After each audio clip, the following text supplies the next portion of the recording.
Bonjour à tous. Nous continuons dans nos petites vidéos pour apprendre à vivre dans la divine volonté. C'est pas facile parce que c'est nouveau.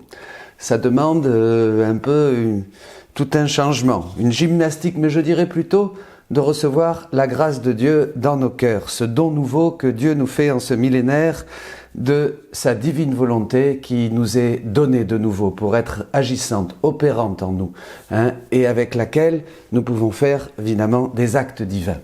Alors, nous allons commencer une première vidéo qui n'est, comme je l'ai dit, il y a des choses qui sont difficiles. Difficiles dans le sens qu'on n'a pas l'habitude, comme je le disais, je me répète. Mais surtout, il ne faut pas se décourager, c'est ce que je voulais dire. Il faut continuer. Il faut continuer. Jésus promet qu'il touchera notre intelligence pour que nous comprenions. Donc, il faut avancer et chacun va commencer, surtout dans la pratique de cette vie, d'accueillir cette vie en lui, une fois qu'on sait qu'elle existe, une fois qu'on est disposé à se dépouiller de tout ce qui est humain, de notre volonté propre, de tous nos caprices et du reste, qu'on se dispose donc, à ce moment-là, la vie divine, la vie de la divine volonté commence à venir agir en nous, et nous en elle. Voilà. Alors, on va voir une première vidéo sur l'échange de vie. Peut-être il y en aura une seconde, et ça nous préparera une troisième vidéo qui est sur se fondre en Jésus. Voilà. Donc dans ce premier enseignement, nous allons voir plusieurs choses. La préoccupation du Seigneur, de Dieu, l'échange de vie ensuite, que cela doit être continuel, puisqu'il s'agit d'une vie, et que l'homme devient vraiment l'image et la ressemblance parfaite de Dieu. Et nous terminerons par un texte magnifique en conclusion. Le 11 septembre 1922, tiré du tome 14, Jésus dit « Je n'ai rien fait qui n'ait pas comme principal objectif que l'homme prenne possession de ma volonté, et moi de la sienne. » Il y a donc un échange de vie, un échange de volonté. C'est ma principale préoccupation dans la création et dans la rédemption. Les sacrements que j'ai institués dans mon Église, les sacrements que j'ai institués, les nombreuses grâces données à mes saints ont été autant de semences et de moyens pour qu'ils arrivent à la possession de ma volonté. Donc absolument tout ce qu'a fait le Seigneur jusqu'à aujourd'hui était pour cette finalité, pour que ce don de la divine volonté, qui ce troisième fiat, cette ère de la sanctification, l'ère du Saint-Esprit, la nouvelle Pentecôte d'amour, puisse vraiment prendre pied sur terre et que l'homme puisse commencer à faire la volonté de Dieu sur la terre comme au ciel. Donc nous sommes dans le troisième temps de l'œuvre de Dieu. Vous savez, nous avons vu déjà que le livre du ciel, c'est l'appel de toutes les créatures à revenir à l'ordre, au rang et au but pour lequel nous avons été créés. La rédemption n'est que la deuxième partie, c'est le fiat du Christ, de Jésus et de Marie, et Jésus nous donne son corps, nous donne sa grâce, nous donne ses sacrements, nous donne sa parole, pour que nous puissions guérir, être délivrés, être transformés et entrer dans la divine volonté. Voilà. Alors la vie dans la divine volonté est un échange de vie. Jésus dira ensuite que c'est aussi un échange de tempérament. Nous acquérons le tempérament du Christ. Nous devenons déjà des copies de Jésus. Voilà. Alors, une fois que nous avons ce don de la divine volonté, il faut se décider et commencer. Dieu va nous aider, bien sûr. Il va nous aider et les lectures que nous ferons de Louisa, du livre du ciel, sont évidemment clés. Pourquoi? Parce que chaque révélation, chaque vérité, Jésus dit que c'est un aimant qui va nous attirer, qui va nous donner faim, qui va nous faire entrer dans une connaissance plus profonde. Et plus nous connaissons, plus nous aimons. Évidemment, découvrant ces merveilles d'amour que le Seigneur révèle dans ce ciel ouvert, le livre du ciel, les écrits de Louisa, les révélations de Jésus à Louisa, eh bien nous devenons Il n'y a pas de mots. Quelquefois, en parlant entre nous, entre frères et sœurs, on se dit, il n'y a pas de mots, c'est inimaginable, c'est inexprimable, et pourtant, on sent dans nos cœurs que c'est la vérité, que c'est vraiment le don de Dieu. Hein. Alors, que se passe-t-il? Bien rapidement, je fais une petite introduction avec ça, rapidement, on a un grand désir de vivre dans la divine volonté, de ne pas s'en écarter même d'un millimètre. On a cette faim. Ça me fait penser à ce que dit Jésus dans Saint Jean, au chapitre 4, qu'il a une autre nourriture. Et sa nourriture, c'est de faire sa volonté du Père, faire la volonté du Père. Alors, quand on a cette disposition, et que nous commençons à vivre dans cette divine volonté, dans ce désir, eh bien le Seigneur, la divine volonté nous est prêtée. Elle commence à agir en nous et nous pouvons commencer à agir en elle et faire des actes conjoints. C'est la vie divine qui se déploie en nous. Alors maintenant, voyons qu'est-ce que c'est que la vie divine. La vie divine, d'abord la vie humaine. La vie humaine, c'est l'ensemble de tous nos actes, bien sûr, tout ce que nous avons fait, tout ce que nous sommes, toutes nos qualités, et tout ça, un peu Jésus dit que c'est comme dans une boîte, et c'est mis en mouvement par notre volonté. C'est-à-dire nous sommes l'ensemble de ce que nous avons fait depuis notre conception, de ce que nous avons vécu, de tout aussi les apprentissages, les relations, l'apport de notre intelligence, de notre mémoire, des souvenirs et tout ça. Et cet ensemble, bougé par la volonté, qui meut tout ça, c'est notre vie humaine. Eh bien, la vie divine, c'est pareil. La vie divine, c'est l'ensemble de tous les attributs de Dieu, qui sont comme dans une boîte aussi, dit Jésus, mais là, c'est un acte éternel, bien sûr, c'est pas une succession d'actes. C'est tout l'ensemble des attributs de Dieu, de ses qualités, plus simplement, c'est-à-dire sa bonté, son infinité, sa miséricorde, sa sainteté, sa pureté, tous les attributs de Dieu sont infinis.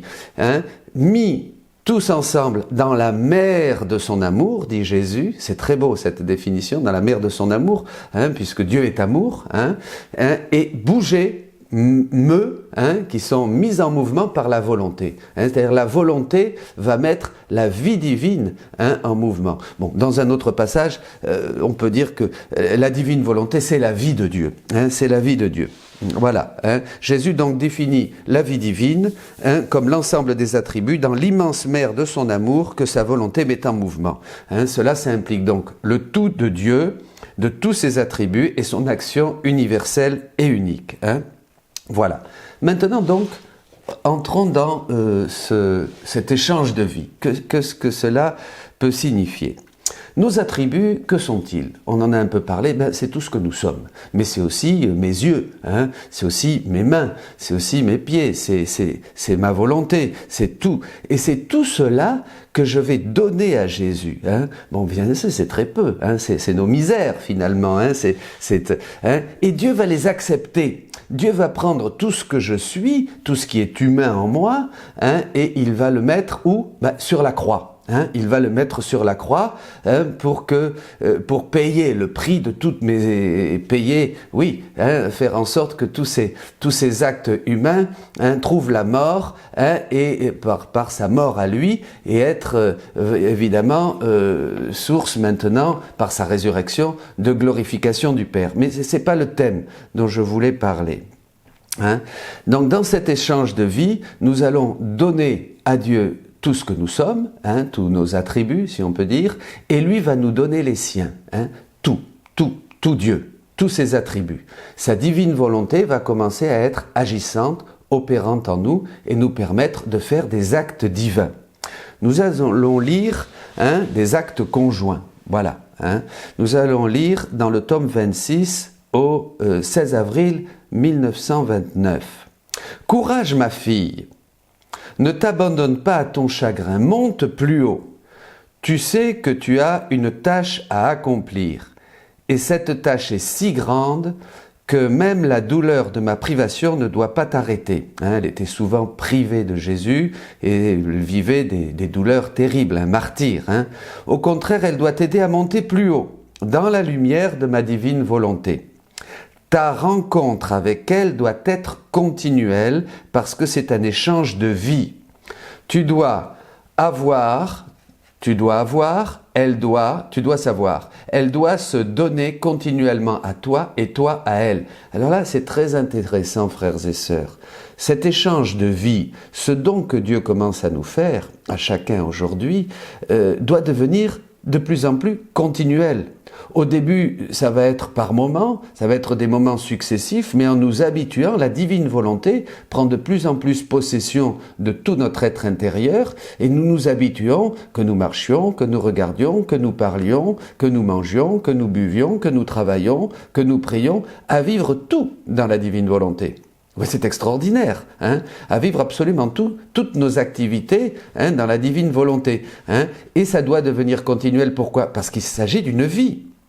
Il ne s'agit pas, la vie de Dieu passe en nous, comme la vie de Dieu passe en nous pour que nous fassions tous ces actes humains, manger, boire, dormir, respirer, laisser battre notre cœur, c'est la vie de Dieu qui agit. Donc dans la divine volonté, nous allons revenir à l'état d'Adam, c'est-à-dire que la divine volonté, comme en Jésus et en Marie, prend possession de tout. En Jésus et en Marie, même le moindre clignement de paupières, le moindre geste était sous l'action de la divine volonté, puisque Jésus et Marie, Jésus était la divine volonté même, et Marie avait la divine volonté agissante, opérante en elle absolument, en tout ce qu'elle faisait. Vous voyez, ça c'est très important de comprendre la différence qu'il y a entre l'état actuel de misère, de déchéance dans lequel nous vivons à cause du péché, à cause de cette séparation de la divine volonté, et l'état auquel nous sommes appelés, et que Adam, notre premier père, vivait dans le paradis. Bon, voilà. Alors, et Jésus rajoute, pour appuyer ce que nous disons, et tu sais que le mouvement, les battements de cœur, la respiration doivent être continuels. Sinon, la vie ne peut exister. Ça, nous le savons bien. Et tu ferais que ta vie manquerait dans mon fiat? Voyez, le retour. Si cette vie que Dieu nous donne est continue, parce que sinon nous arrêterions de vivre et nous mourrions, Dieu nous appelle à avoir la même vie, à avoir cette vie en lui. Alors le fiat manquerait, tu ferais que ta vie, la vie de Louisa, notre vie, ne serait plus dans ce fiat. Donc on ne serait plus dans cette unité, dans cette union.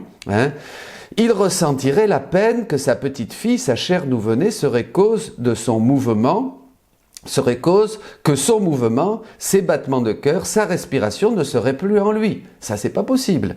Ça doit être continu. Il ressentirait le déchirement de sa nouveau-née qu'il conserve toujours dans l'acte d'être né, sans la faire sortir de son sein. Vous voyez, c'est très important, c'est très important de comprendre que notre union avec Dieu va beaucoup plus loin que ce que nous pouvons penser et imaginer, comme dit l'apôtre Paul.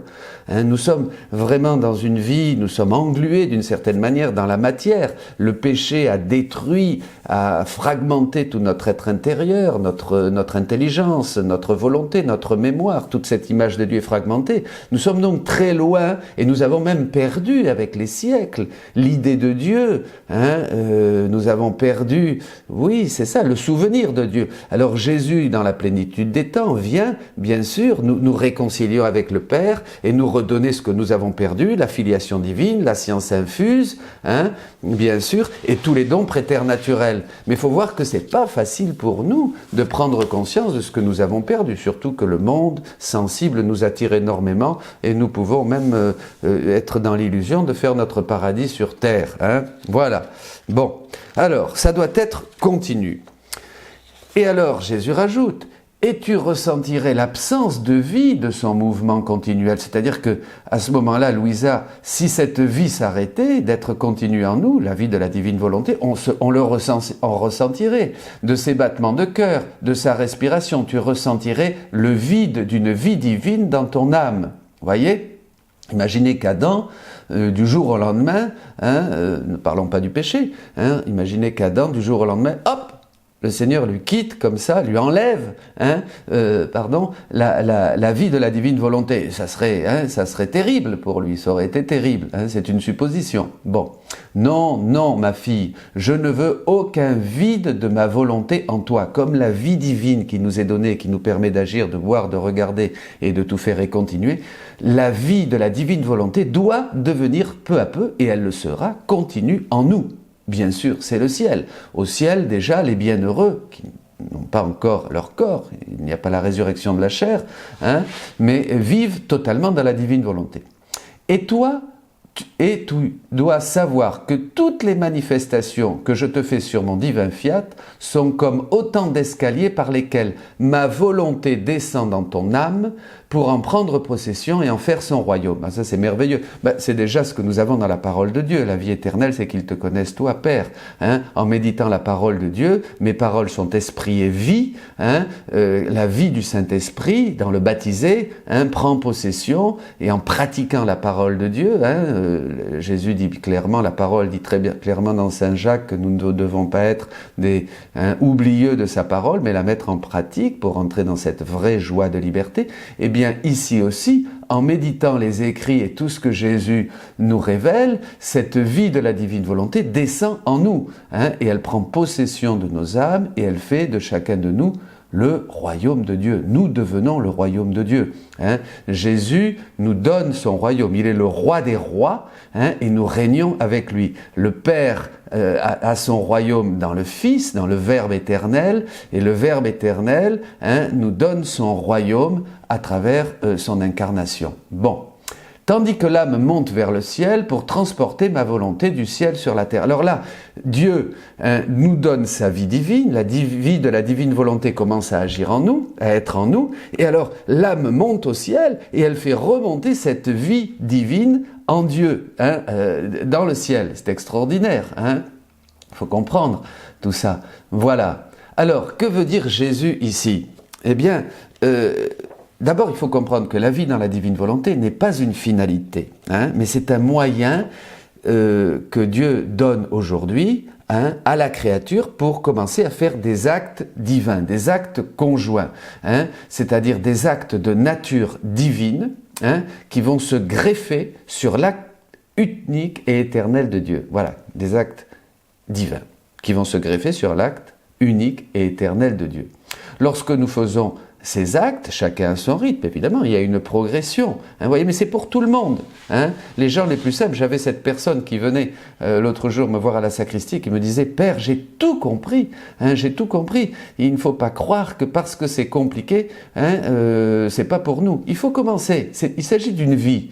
Hein, il faut commencer et chacun va comprendre au rythme de ce que le Seigneur veut donner à chacun. Il s'agit d'une croissance, hein, d'un développement dans lequel Jésus nous prête sa divine volonté, sa vie divine. Et nous faisons des actes, hein, qui restent, qui demeurent dans l'acte unique et éternel de Dieu. C'est-à-dire que tous ces actes maintenant, qui sont faits, hein, conjointement avec la divine volonté en nous, restent éternels. Ce sont des actes éternels. Hein, voilà. Et avec le temps, avec la pratique, nous allons réaliser de plus en plus d'actes, hein, dans la divine volonté. Ils vont être de plus en plus fréquents et successifs. Hein. Il y a une grâce qui est donnée, il y a une force, hein, qui est impressionnante. Hein, et c'est un capital qui va aller en augmentant, jusqu'au jour, et peut-être ici sur Terre, où nous ne sortirons plus de la divine volonté. Hein. Ça sera cette nouvelle et divine sainteté, hein, dont Jésus parle à Louisa. Hein, cette sainteté réservée pour les derniers temps. Bon, nous sommes évidemment au début, hein, maintenant, hein, mais bon, ça sera ça, hein, les saints des derniers temps, comme disait dans cette belle prophétie Saint Louis Grignon de Montfort. Voilà. En attendant, nous vivons dans cette faim, dans ce désir de vivre de plus en plus dans la divine volonté, de réaliser de plus en plus d'actes dans la divine volonté, les actes les plus simples, les actes de tous les jours, hein, pas seulement des actes spirituels. Jésus d'ailleurs dit à Louisa, si vous me donnez des actes spirituels seulement, vous me donnerez très peu. Hein, donc il faut s'habituer à donner tout à Jésus, à vivre tout avec lui, hein, à être vraiment un prolongement de lui, lui en nous, nous en lui. Voilà, hein.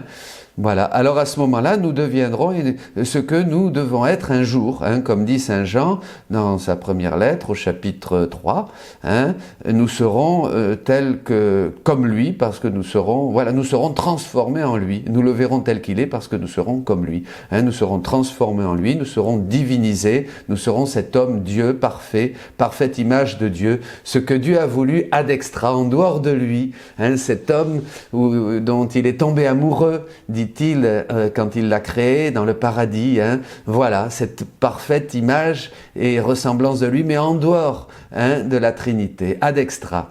C'était le projet initial de Dieu pour sa création. La chose qui m'intéresse le plus, dit Jésus à Louisa, c'est la divine volonté agissant dans la créature. C'est ce qui le glorifie le plus. Voilà.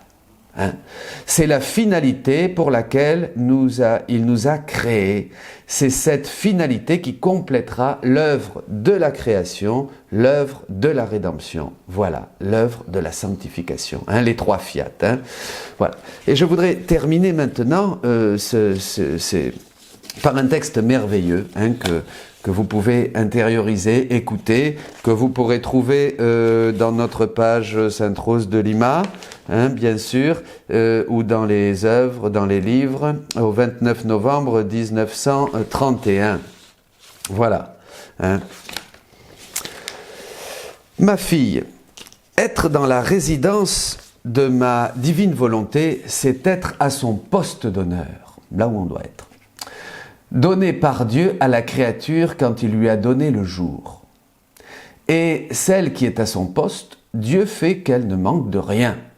Ni de sainteté, ni de lumière, ni de force, ni d'amour. Il y a une abondance. Je suis venu pour que vous ayez la vie et la vie abondante, dit Jésus. Ça c'est vrai, c'est une expérience de tous les jours, c'est même un petit miracle qu'on va en découvrant. Au début, nous ne nous en rendons pas bien compte, mais après, on voit que plus on désire vivre dans la divine volonté, plus les choses arrivent toujours au bon moment. Le Seigneur s'occupe de tout.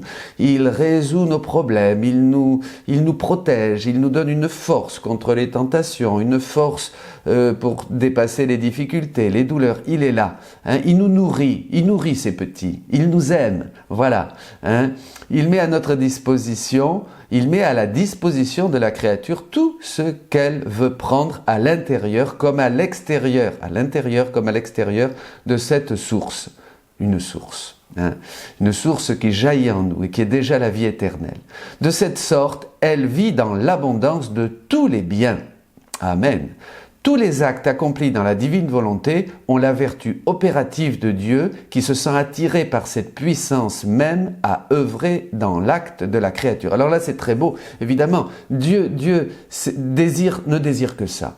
Dès que nous commençons à vivre des actes dans la divine volonté, il y a quelque chose qui touche le cœur de Dieu, il se sent attiré, voyez, et il descend. Il se sent attiré par cette puissance. Pourquoi? Parce que ce sont des actes divins que la créature fait. Évidemment, la divine volonté agissant en nous, nous commençons à faire des actes divins, donc Dieu est attiré puisqu'il se retrouve en nous. Voyez, il y a même un autre passage où Jésus dit à Louisa que nous devenons comme une autre base, c'est-à-dire qu'à partir de nous, à partir de la créature qui vit et agit dans la divine volonté, il maintient sa présence d'immensité, il continue la création, et nous avec lui bien sûr, il agit dans tous les cœurs, dans tous les esprits, partout. Bon. Voilà, l'acte de la créature, et même à œuvrer. Et ces actes ont par conséquent la vertu de se jeter avec élan et puissance dans la mer de la divine volonté pour la mettre en mouvement. Vous voyez, évidemment, Dieu agissant en nous, nous agissons en Dieu, et de lui faire opérer une bonté, une miséricorde et un amour nouveau envers toutes les créatures. Alors c'est merveilleux parce que nous intercédons c'est l'intercession de Jésus. On s'unit. Moi, souvent, je vois Jésus dans le Saint-Sacrement, je dis, voilà, je viens prier avec toi. Comme il disait à Louisa, Jésus prie, et elle le voyait prier, et elle priait, elle vient prier avec moi. Il lui disait, voilà, vous allez voir comme votre vie de prière, frères et sœurs, va être transformée, simplifiée, et surtout, c'est extraordinaire de savoir que notre intercession, maintenant, est transtemporelle, elle est du passé, du présent, du futur.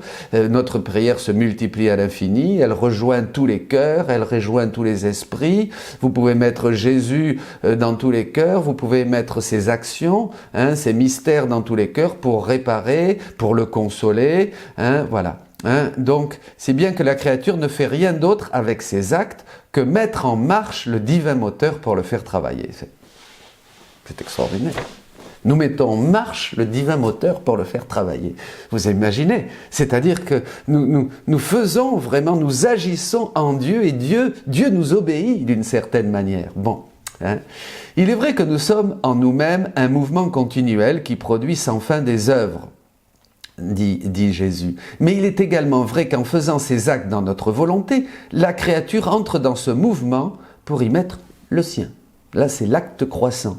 Voyez, hein, non seulement Dieu nous fait agir, mais nous, avec notre petit fiat, hein, avec notre désir, hein, nous complétons. C'est l'acte qui est complémentaire de Saint Paul, hein, dans le Colossiens 24, je crois, hein, où nous complétons dans notre chair. Hein, nous ajoutons, nous donnons à Dieu quelque chose que seuls nous pouvons lui donner chacun. Hein. Il est vrai que nous sommes nous-mêmes en mouvement. Voilà. Hein. Bon. Mais il est également vrai qu'en faisant ces actes, dans notre volonté, la créature entre dans ce mouvement pour y mettre le sien. Et notre mouvement se sent tourner et mouvoir à travers la créature pour produire nos œuvres. Nous sentons immédiatement, c'est important, son acte avec toutes nos œuvres. Dieu sent le petit acte de la créature, mon petit acte, votre petit acte, hein, ce petit fiat, hein, il le sent et il réjouit son cœur. Il est tout petit, bien sûr, hein, mais il le sent avec toutes ses œuvres. Sentir la créature avec nous et nos actes est la plus grande joie et le plus grand bonheur que nous puissions recevoir. Seigneur, permets que nous réjouissions ton cœur. Frères et sœurs, réjouissez le cœur de Dieu. Allez-y, donnez-vous-en à cœur joie, je dirais. Cela te semble-t-il peu de choses que nous lui donnions la vertu de mettre en mouvement tout notre être divin? Vous voyez, Dieu nous donne la vertu, nous donne la grâce, nous donne, avec la divine volonté, de mettre en mouvement tout son être divin. C'est extraordinaire. C'est extraordinaire. Et comme il nous plaît qu'elle soit à son poste, nous la laissons faire ce qu'elle veut, car nous sommes assurés qu'elle ne fera que ce que nous voulons. Ben évidemment, hein, c'est l'union de volonté. Hein. Pour celle qui vit dans sa volonté humaine, alors là c'est moins joyeux. Hein. Ces actes ne sont pas l'élan divin, ils restent en bas, ils remplissent souvent d'amertume même leur créateur. Ces actes ne montent pas, c'est vraiment moi qui prends cette vie divine qui m'est donnée pour manger, pour boire, pour regarder, pour faire ce que je fais, pour pécher même, voyez. Mais là ce n'est plus un acte conjoint, c'est des actes qui restent en bas, qui sont perdus, qui donnent la mort même, hein, à la divine volonté. Bon, hein. Après quoi, je me disais, oh, comme je voudrais donner à mon Jésus pour lui témoigner mon amour, autant de vie pour autant d'actes que j'accomplis. Et Jésus ajouta, ma fille, tu dois savoir qu'en chaque chose que fait la créature, nous donnons l'acte de vie qui sort de nous. Alors ça, il faut bien comprendre. Tout ce que nous faisons, n'importe quel mouvement, je pense au chapitre 17 des Actes des Apôtres. En lui, nous avons le mouvement, l'être et la vie. Bien sûr, Jésus, hein, Dieu nous donne le mouvement de tout faire. Tout ce que nous faisons, si je tourne la tête, c'est parce que j'ai ce courant divin qui me permet de le faire. Hein. Si je lève le bras, pareil. Si je mange, pareil. Hein. De sorte que, si elle pense, nous lui donnons la vie de la pensée, de notre intelligence. Si elle parle, nous mettons dans sa voix la vie de notre parole. Hein. Si elle travaille, la vie de nos œuvres court en elle. Si elle marche, nous lui donnons la vie de nos pas. Vois-tu, il y a deux actes. Donc, il y a deux actes, hein, qui doivent coïncider, hein, dans chaque acte de la créature. Premièrement, l'acte de la vie divine suivi immédiatement de l'acte de la créature. Si tout en ce qu'elle fait, la créature agit pour celui qui lui a donné la vie, donc cette vie, ce courant divin, un échange de vie est formé. Hein, parce que c'est par amour que nous rendons au Seigneur cette vie, bien sûr. La vie que nous donnons et la vie que nous recevons. Hein, il y a un échange. Voilà, c'est l'échange divin. Hein. Et malgré la grande différence qui existe entre nos actes de vie et ceux de la créature, nous sommes cependant glorifiés, hein, et satisfaits parce qu'elle peut nous donner ce qu'elle nous donne. Parce qu'elle peut nous donner ce qu'elle nous donne. Plus encore, tous les actes accomplis par elle, afin de nous donner l'échange de vie, ne restent pas à l'extérieur, mais à l'intérieur de nous. Ces actes entrent en Dieu et ils demeureront en Dieu éternellement, en témoignage de vie éternelle de la créature. Hein, c'est extraordinaire. Hein. Nous ressentons l'échange de sa vie contre la vie que nous avons donnée dans notre être divin. Notre vouloir et notre amour nous portent le doux murmure de la vie de ses pensées dans notre intelligence, le doux murmure de sa parole dans notre voix. Ses œuvres murmurent doucement à nos œuvres, et le doux bruit de ses pas nous murmure amour et témoignage de vie à mon Créateur. Et nous disons dans notre élan d'amour, qui est celle qui murmure dans notre être divin ? Avec la vie de nos actes. C'est celle qui est dans notre vouloir et qui travaille purement par amour. Voyez, et là je ne peux pas m'empêcher de penser à Saint Jean de la Croix qui déjà disait que le plus petit acte de pur amour a plus de valeur pour toute l'Église que toutes les œuvres réunies. Extraordinaire.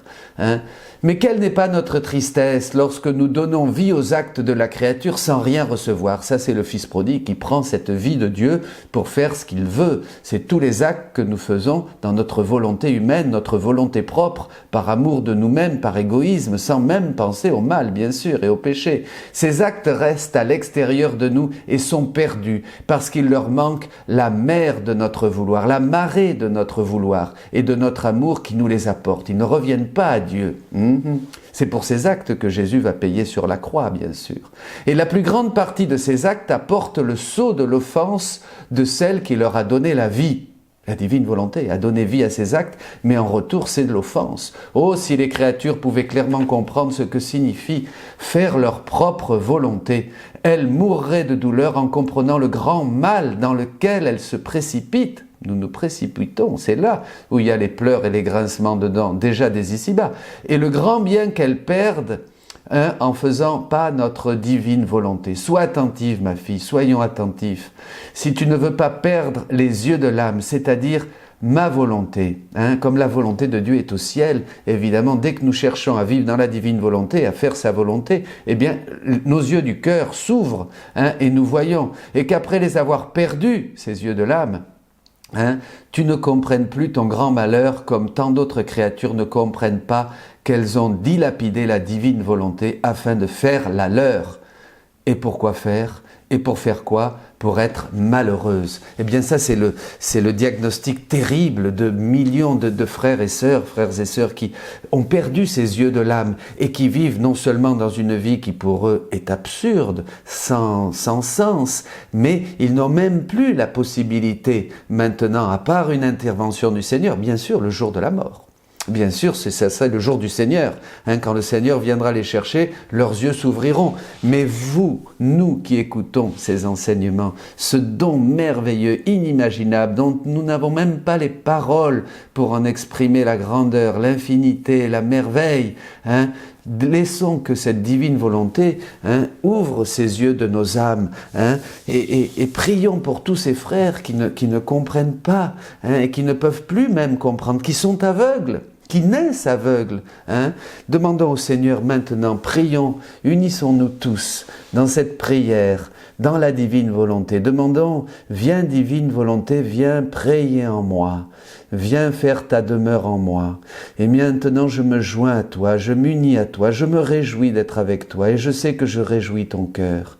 Et divine volonté, avec Jésus, je me mets en prière, je supplie et je demande de rejoindre tous les cœurs de mes frères et sœurs dans le monde. Je viens réparer pour toutes les actions qu'ils ont faites et qui t'ont offensé. Je viens mettre de l'amour et des actes beaux, des actes nobles, ton adoration, tes œuvres, tes merveilles, tes mystères, à la porte de chacun de leurs cœurs, pour que le Père te trouve, toi, Jésus, dans chacun de ses enfants, et qu'il soit glorifié.